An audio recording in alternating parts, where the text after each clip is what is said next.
Let's talk about your juicy love with me, Una Drake. We explore relationships, dating, sacred union, communication, conscious love, healthy boundaries, and much more. As a dating and relationship coach for over 5 years, with a background in shamanic healing and metaphysical work, I've helped men and women, young and old, from all walks of life. My mission is to increase peace, joy, and love on planet Earth. So listen in and stay juicy. Hey everybody, I'm Dr. Pat and I'm joined by Una Drake today. And this is about your juicy, juicy love. You know what? I love this topic. Love, trust, and vulnerability. Una, usually we talk about one of these, but I guess we are talking about the bundle. It's like a bundle option, right? That's right. It's hard to get juicier than that combo. Oh Love, trust, God. and vulnerability, right? Well, you know why I like that you're talking about it is because they really do go together. And most of the time you put love and trust together and then you leave vulnerability out. And what I love about this today is you're bringing them all together. What is the importance for you, the work that you do? What is the importance about addressing all three of these together? Well, you can't really have real trust and real love without vulnerability in the mix. So, like, you can't have love without trust. I mean, it's very difficult to have an intimate, close relationship without trust. And you can't really have trust if there's no vulnerability involved, because if you're not actually vulnerable, if you trust someone, but they don't have a chance, they don't even have the opportunity to break your trust, then there's no actual trust involved. That's like control. So in trusting someone else, you're trusting that they have the opportunity basically to betray your trust. So there is vulnerability there. But without that, it's not a loving, trusting relationship. It's something different. Yeah.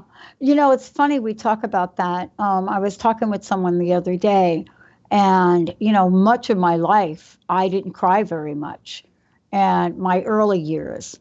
And now I can cry at the drop of a hat. I mean, I cry on radio, I cry. And I think it's because I didn't think it was safe.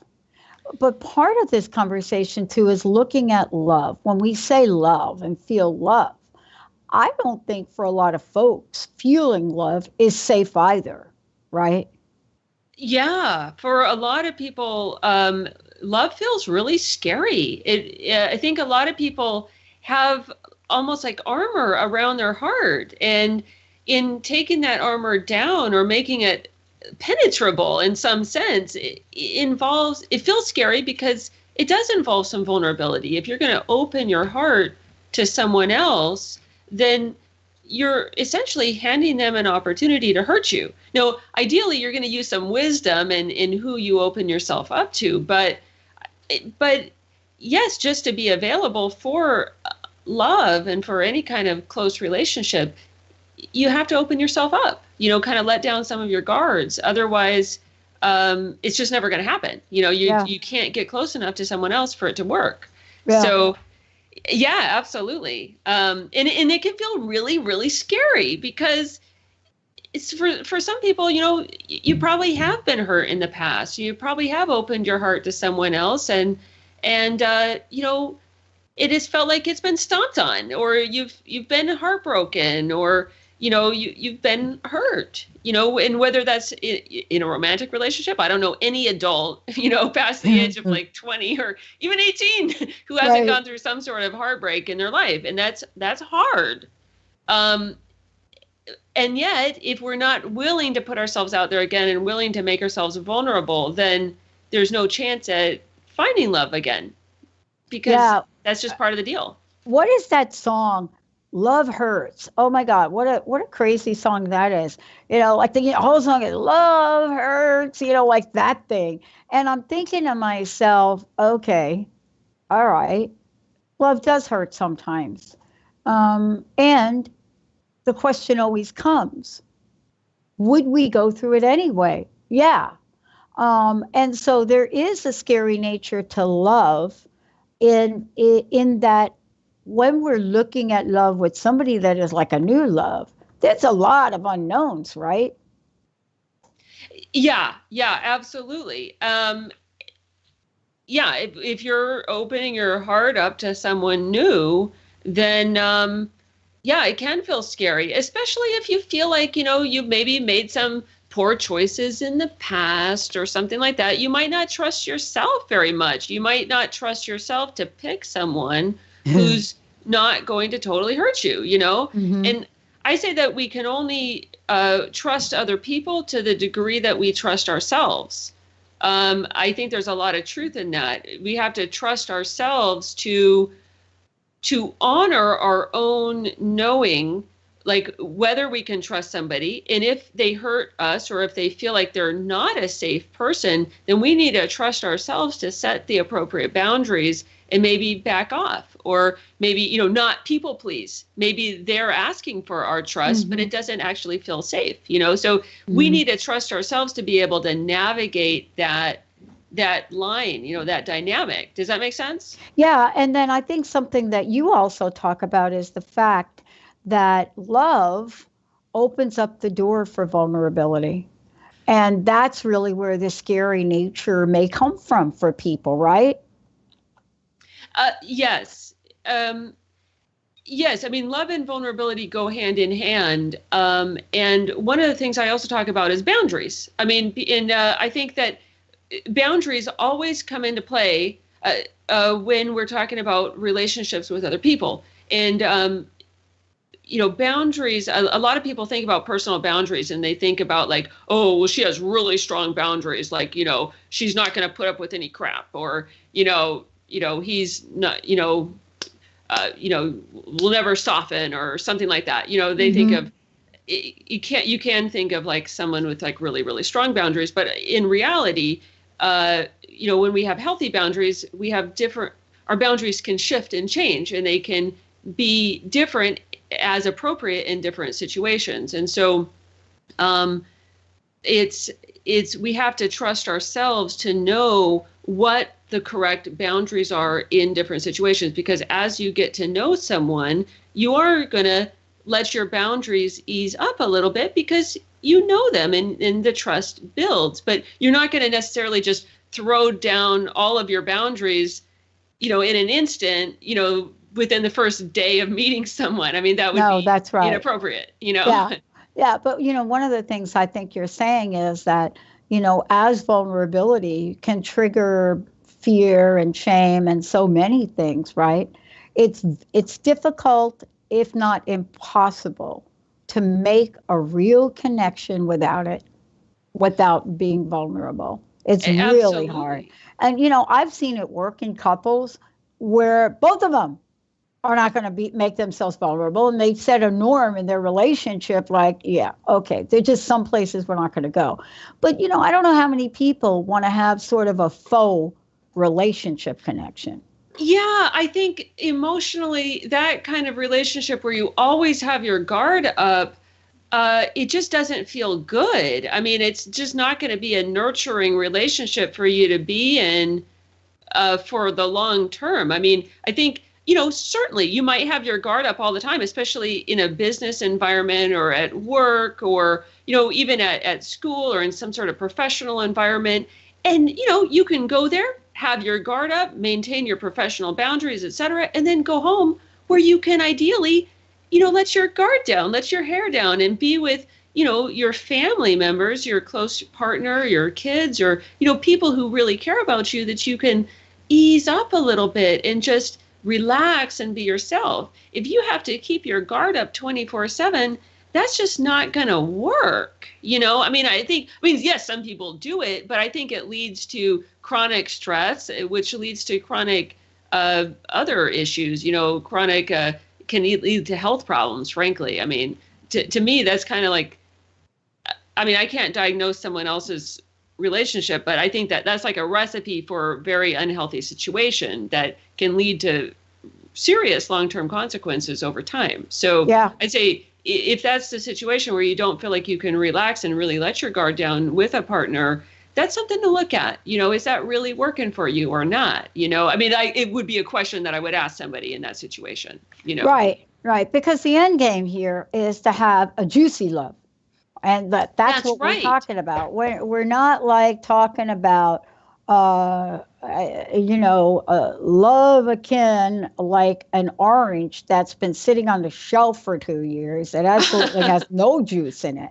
I mean, that's not the end game. I think most people want, we don't open the door to love so that we can have a mediocre relationship. I don't know many people that do. Right. Maybe some people that do because they're looking at a different end game. They're looking, okay, I'm okay with mediocre because guess what? That dude over there, that's a billionaire. So different.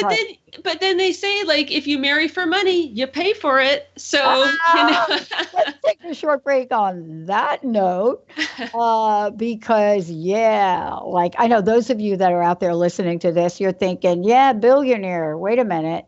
Yeah. No. When we come back, we're going to talk about the juiciness of love, vulnerability, and what?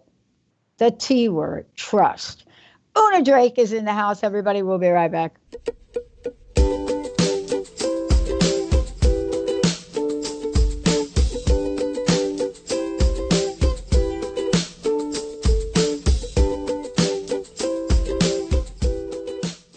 I want to get Pat Benatar on the show. I want to get Pat on the show. Well, you want to talk about trust and love relationships. Benny, I think we need to get Heart on the show because I don't know what happened to those two girls, but I'm telling you, I want to talk to the Heart sisters so that we can get them together and say, let me mediate your love relationship and get you two sisters back. But that's another show. Maybe Una can talk to them.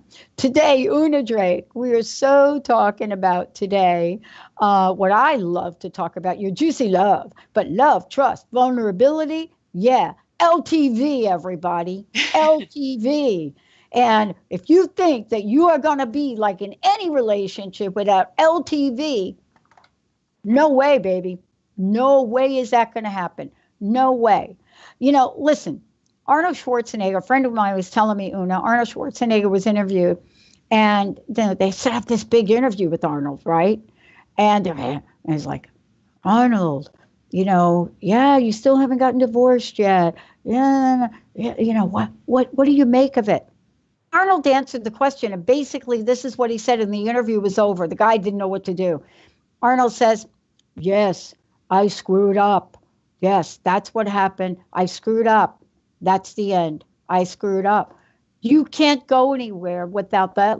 When somebody is that vulnerable and says, I screwed up, there's no place to go.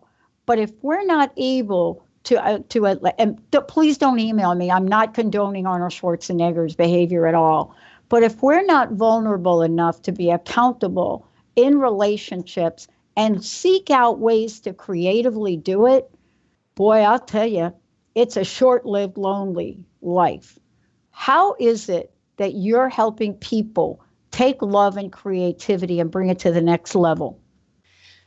Well, there's a number of different ways to do that. I think vulnerability can, when someone gets to a point of vulnerability, like in a love relationship, there's basically two paths that they can take.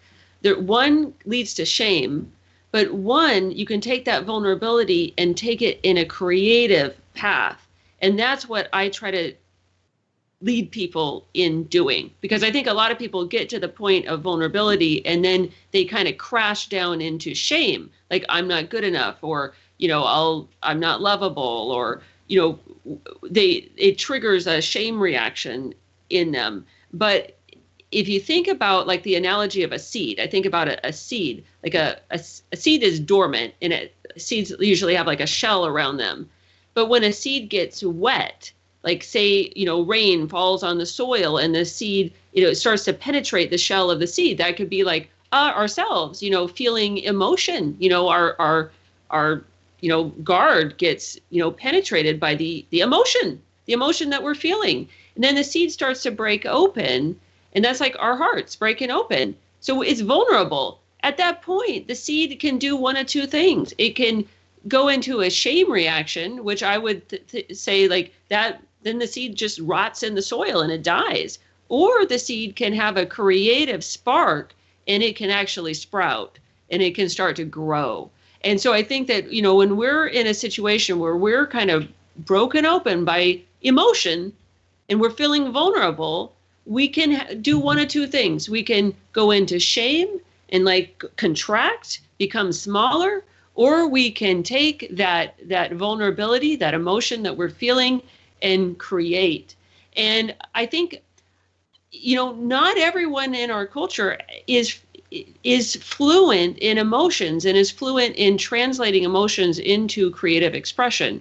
But when that can happen, when that can be done, then we have a chance to process those emotions in a way that just takes it to a new level. It's like we're able to integrate it. Yeah, So I love what you're talking about. I love this. I really love this. You are so right on track. I am not sure why everybody in the world isn't working with you on this, because creativity, lack of creativity in any relationship, whether it's like I'm living with you and, Una and I, by the way, we're not living together. But if I were, and we were in this deal, we would have to be so willing to open up trust and share what we're feeling and at the same time respect each other. But I want to put a caveat on this. You and I today are not talking about abusive relationships or narcissistic relationships. Absolutely. We will do a whole nother show on that, okay? We're not saying to you folks out there, open up trust with sociopaths. No, right. That's not. We're talking about, listen, you guys both signed up for a love relationship, and we're not just talking man and woman. We're talking man and woman, man and man, woman and woman. Whatever it is, all the rules apply. Absolutely. Absolutely. And yes, so I find that just giving people some tools to translate their emotions into a creative process can really help, because like we were saying, a lot of people don't know even how to handle the emotions that they're dealing with. And so I teach a process. I call it my mandala inspiration. Well, I teach a workshop, a mandala inspiration play shop is what I call it. Cool. And I have several of them coming up here shortly. How can people find out more about those? Okay, because who doesn't want to play? Yeah, absolutely. You can find out more. We have I'll have a link on my website. But there's basically what I do is I teach people a method that I learned out of expressive arts therapy training. I have professional training in expressive arts therapy, and I teach people a method to get their emotions out of the nonverbal part of themselves. A lot of times emotions are really nonverbal, and then I bring them and I lead people into creating a visual representation, like a mandala, like a circular artwork, and then reading the symbolism out of that. And a lot of times that leads to insights directly from people's subconscious, like directly from their intuition, that can really help them process what they're going through and lead to really profound insights as to like what to do next, or like how to, like, okay, so this is what I'm dealing with. What is the key insight that I need in order to move forward? And people can get that directly out of this process. And it's something that honestly you can do almost anywhere, anytime, as long as you can like draw on a piece of paper. It helps if you have paints and, nice art supplies and things like that, but you honestly don't even need that. You just need to be able to draw on a piece of paper. But the reason that this is so important is because creativity and what you're saying that you do with people taps into a whole other part of the brain. Yeah. Really does. Yeah. Yeah. Whole other part of the brain. I used to coach a couple. I don't really talk about my coaching practice a lot, but I was coaching a couple. And, one of the things I'm not a relationship coach, but one of the things I like to check in on, this was about a business they were doing together. But every once in a while you want to know, like, where are these guys? So I asked them a simple question. I said, look, you guys on a piece of paper, just write down, you're going to work together. This is your business. Can you just write, like, pick a color that represents your love relationship? Now, I'm telling you, if people come to you and they want to work on a business together and they're married, you're going to expect that they're going to pick a color on their paper. These two picked black, both of them picked black. And so here I am, and I thought, oh, okay, maybe they're goth. Maybe they're goth people. Maybe black is like a good thing, right? Like black is black. Maybe black is a good thing. But that's what you find out when you allow the creative part of love. Now, hopefully, you're going to help people get from black to red, maybe. Uh-huh. Or some other or green. Or I think green is growing, All right, there you go. But this is part of what you're doing, is to say we got to step out of ourselves. And how do we step out of ourselves if all of the time we're in our brain? And what you've created is that mandala workshop. I can't wait till you do that. People get to show up creatively, fun, and get juicy.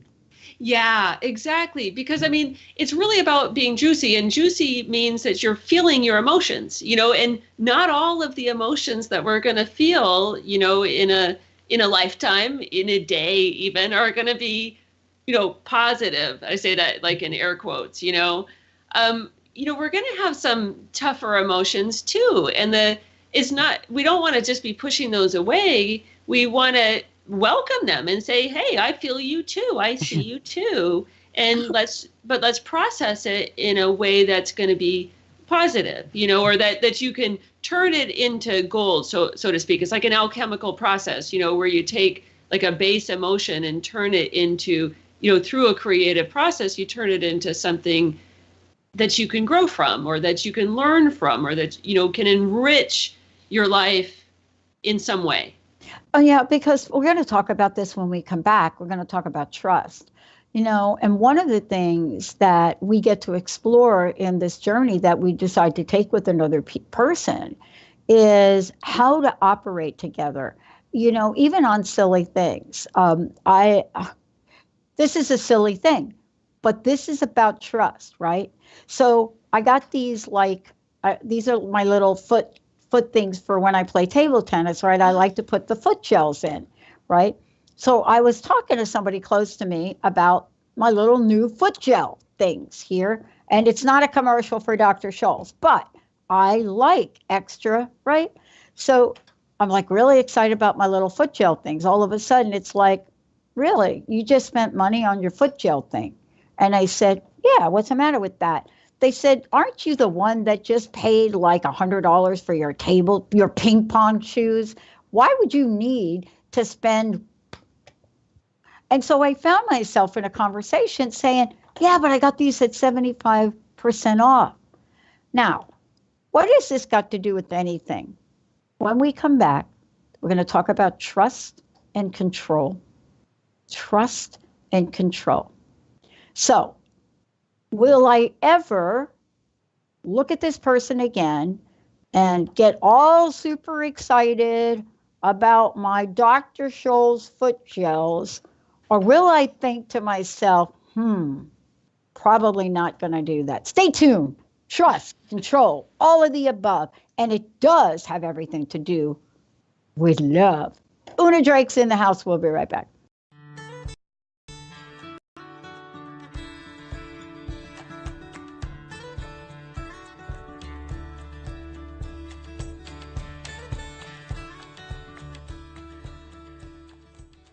Hey everybody, welcome back. Your Juicy Love with Una Drake. I get to hang out with her during these shows, but she has a fabulous show. And it is all about juicy love. And, today we happen to be talking about love, trust, and vulnerability. And yeah, LTV. And the reason that this is important is because each of them provide a separate dynamic in the relationship. And what Una does is she works with individuals and couples and helping them understand what that dynamic is and how to make that dynamic juicy. Now we're going to chat a little bit about this idea of trust versus control. Trust versus control. Now, those of you that are out there are sending these instant messages in about my little sneaker gel things. Trust me, I'm going to put them in those sneakers anyway. But Una, before we jump to that, I just want to ask you, how do we find out more about this? How do we find out more about you? But also, more importantly, some of these creative events that you're doing. Yeah, well, you can go to my website, unadrake.com, UNADRAKE.com, and you can read all about me. You can read my blog. I recently did a blog post on love, trust, and vulnerability. So if you're really enjoying the show, you might enjoy that blog post. And you can also find links to the event that I'm having at East West Bookshop coming up on May 23rd. Of course, this is 2018. At East West Bookshop, 6:30 to 8:30 p.m. I'm going to do a mandala play shop there at East West Bookshop in Seattle. Now, I am doing a couple of also mandala play shops at Seattle Makers in South Lake Union. At this time, I don't actually have the link to that on my site because I was just given the link yesterday, but I'll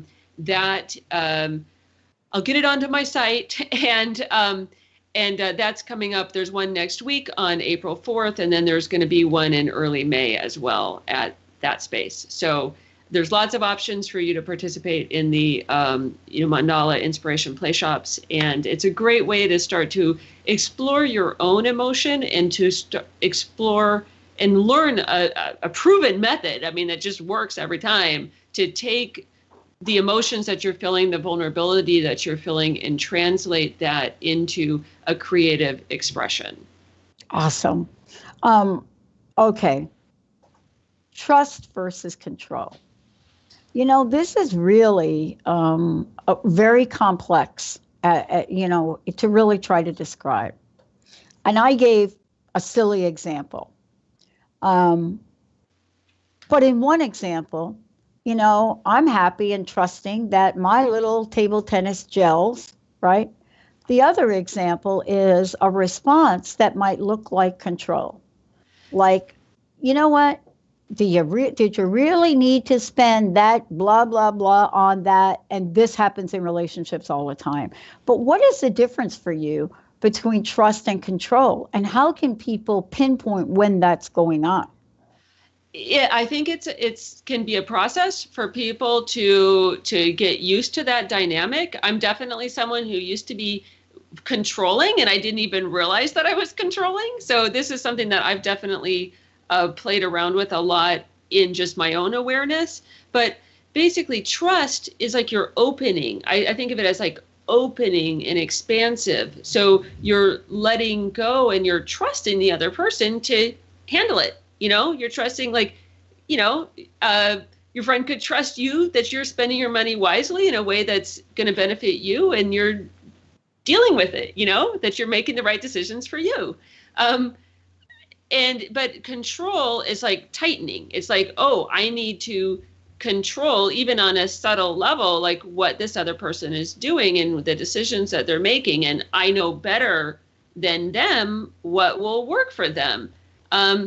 So it's basically like thinking that you know better than the other person, or in a relationship, especially, control can show up as trying to control the other person's actions in order to protect the self. Like, I need to control, what my partner does, because if maybe I don't trust that they're going to remain faithful to me, or maybe I don't trust that they're going to, in a case of joint resources, I don't trust that they're going to spend our joint money responsibly or something like that. So it's like, in a intimate relationship, I mean, there is a lot of trust, but a lot of, there's trust, but if there's not trust, then if you find yourself kind of tightening and kind of trying to be overly involved in the decisions that your partner is making, there might be some control there. That would be something to look at. So I think of control is tightening up, constricting,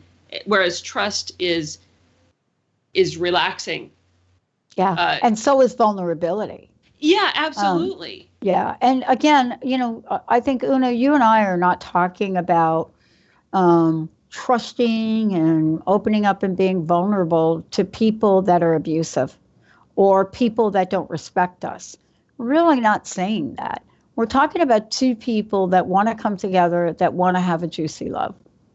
Yeah, absolutely. And that's where we get to something that I mentioned earlier in this episode, but I just want to say it again, that we can only trust other people to the degree that we trust ourselves. And part of trusting ourselves is trusting ourselves to understand and protect ourselves if we are in an abusive situation, and to not just, say, okay, I'm open for anything, it's not trusting blindly. We have to, as a grown-ups, and this show, I'm assuming if you're listening to the show that you're a grown-up and that you have basic control over your life and yourself, and your resources. So, you have to be a grown-up and protect yourself, and evaluate other people, evaluate situations responsibly. Now, that's not saying that you'll never make a mistake. Sometimes we do make mistakes, and sometimes sometimes things happen and it's not our fault. Bad things just happen, but if you are in an abusive situation, then yes, you have to recognize that and get out of it. But if it's not an abusive situation, you're just feeling a little bit triggered or a little bit, usually it's something from the past that gets hurt. Your heart sometimes. You get your heart hurts. Yeah, exactly. You can feel when your heart hurts, right? Mm-hmm. Right. And so that's where then it would be, your responsibility to, ideally talk to your partner about it, or, and not like in an accusing way, but, just you work it out, and, or you take your emotions and you do something creative with it, and you alleviate that stress or whatever that you're feeling in a positive way. Does that make sense? No, it totally makes sense. And, part of this too is you got to start somewhere. You have to start somewhere when you're saying to yourself, I absolutely want a juicy love relationship. And so what are the things that I really need to know? One of the things that I know that you look at is the fact that we can only trust others to the extent that we trust ourselves. That is big, right? Yeah, it really is. And so part of that is, again, trusting ourselves to recognize if a situation is good for us or not good for us, and trusting ourselves to take us out of a situation that's really toxic or, abusive, not good for us. But it's also trusting ourselves to handle it if we do get hurt or if we do make a mistake. So it's trusting ourselves to be able to clean up a mess if a mess inevitably happens, because love can be kind of messy sometimes. Sometimes we do make mistakes. Sometimes we don't make the right judgment call. We're human beings, and sometimes our partner, even a loving partner, devoted partner, might hurt our feelings. Sometimes even if we're in a juicy love, a juicy relationship, and, like you were saying, it's just natural. It's just going to happen that sometimes we're going to feel a little bruised, and it doesn't mean necessarily that our partner was trying to hurt us or that they're abusive or anything like that. But not necessarily, you got to evaluate, but we got to trust ourselves to be able to handle it, to be able to be resilient enough to not shatter, but to be able to, comfort ourselves or pick ourselves back up, or to be able to handle the negative emotions that we might be feeling in a positive way, or to be able to move on, Yeah. Well, one of the things I think also that is important in the work you do is that, be really mindful of what comes out of your mouth in the heat of a moment. Yeah. Because that's owning your own responsibility towards your partner, and towards a relationship, and showing up as a loving partner is, being mindful of our words, because our words can really sting our loved ones and those close to us, those who have opened their hearts and trusted us with their hearts, who have been vulnerable towards us. We want to make sure that we're, holding their hearts tenderly, Mm-hmm. And being responsible. So yes, absolutely. We want to be careful of our words, not to the extent that we're silencing ourselves, though, because we do still need to express ourselves and be able to make sure that we're not just stuffing everything inside.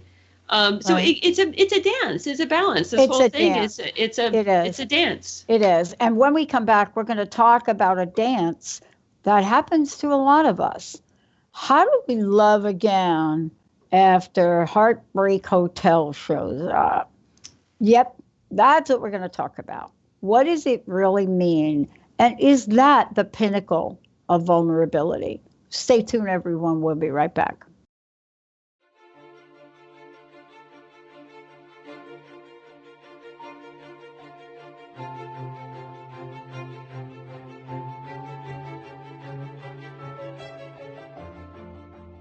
Yeah, boy. I tell you, Benny, you busted that out of the archive, didn't you? Wow. Oh, I had to dust it off for sure.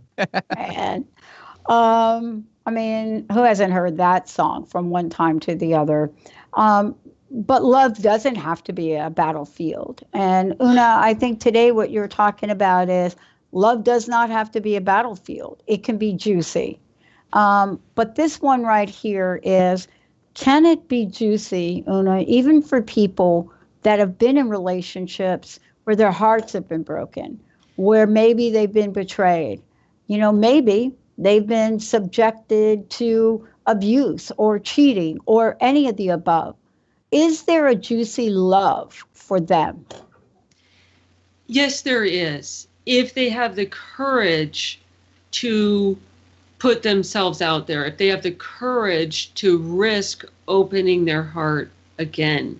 And I realize that can seem like the most scary thing imaginable, but it's worth it. It's really, really, totally worth it. So I just want to talk a little bit about like what that process might look like for somebody, to go from, having been hurt and really feeling very, very guarded and not sure if they want to enter into a loving relationship again, or not even knowing if it's possible. Because I think most people that I've talked to who have experienced, profound heartache, profound betrayal, profound pain, really the first step in the process of moving forward towards juicy love is even being open to hope that it's even possible. Because I think that in itself requires even a micro degree of vulnerability. It's not even to the stage of opening their heart to another person, but it's just the stage of opening their heart or hoping even within themselves, like opening to that possibility that it could happen, that it could be out there. And for a lot of people, even that step is painful because it brings up the possibility of being hurt again. So if this is you, or if you can see yourself in this situation, I'd encourage you, give me a call. I can definitely help you along in this process, take you from where you're at and help you get to the next step, of even opening your heart to the hope of a better relationship, the hope of a possibility of a juicy love.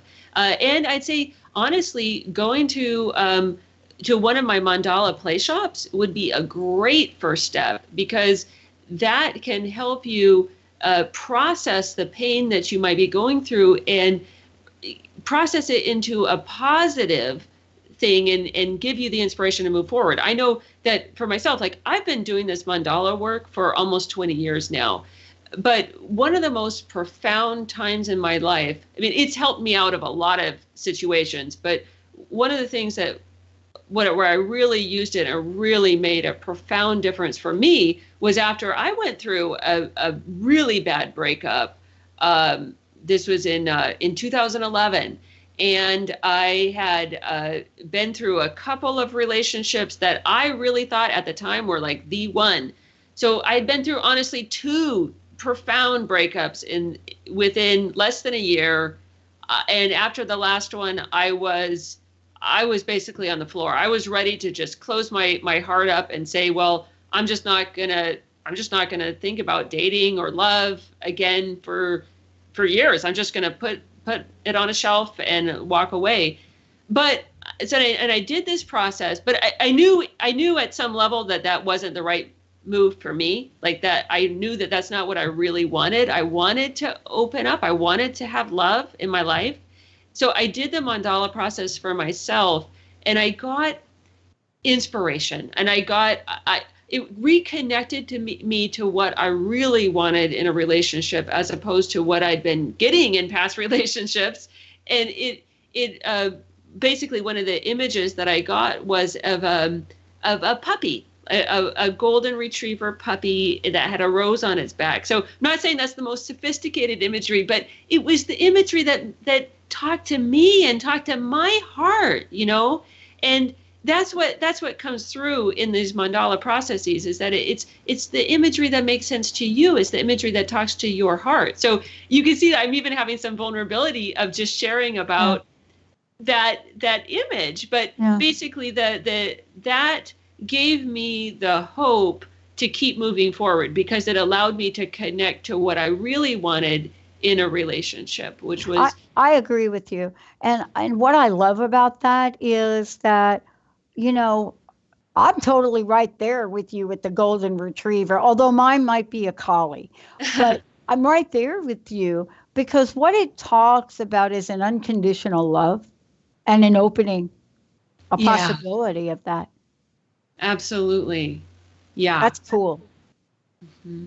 And just being able to connect with that quality, I think of it in terms of like law of attraction. Once you connect into the vibrational quality of what you're going after, in love or in any other area of your life, according to the law of attraction, once you're able to connect with that vibration, then you're much more easily able to pull it towards you. And so that's why, honestly, getting clarity around, helping my clients get clarity around what they're actually looking for in a relationship is super, super important. And so I'd say after the first step of, say, opening up to the hope of that a juicy love relationship is even possible, the very next step, I would say, is getting clarity around what you're really looking for, and being able to paint a positive picture of what you want in positive terms. Like, this is what I'm looking for, where it's all in positive sense.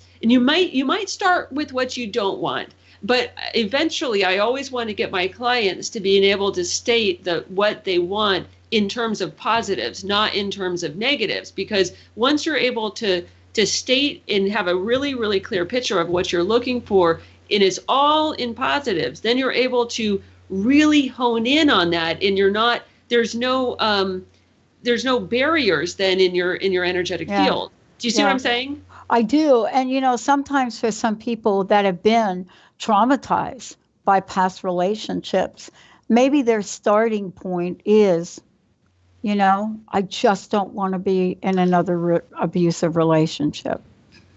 And maybe that's a starting point. And, what I hear you saying is that what you do is you help people wherever they are get from there to juicy.